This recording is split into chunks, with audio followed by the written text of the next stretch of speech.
الراجل شم الحجر بأنفه، على طول عرف إن في حاجة غلط في الحجر اللي قدامه واللي كان فيه لمحة جاد، فوقف الراجل العجوز بسرعة وقال له ما يشتريهوش. بس الراجل العجوز افتكر إن طالما الجاد ظهر شوية من الحجر يبقى أكيد هيكسب، فتجاهل كلامه تماماً واشتري الحجر من غير تردد، وطلب يقطع الحجر في ساعتها. لكن اللي طلع بعد التقطيع كان حجر عادي جداً.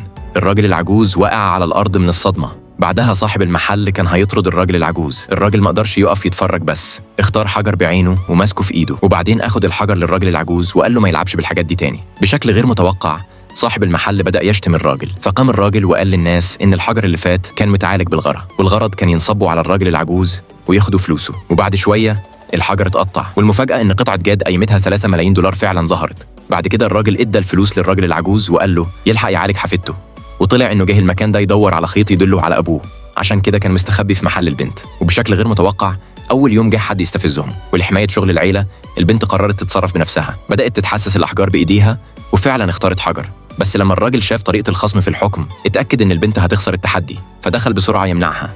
لكن البنت ما صدقتوش خالص، وفي الآخر البنت فعلا خسرت التحدي. وهي على وشك تمضي العقد الراجل قال إنه لسه ما شاركش في التحدي،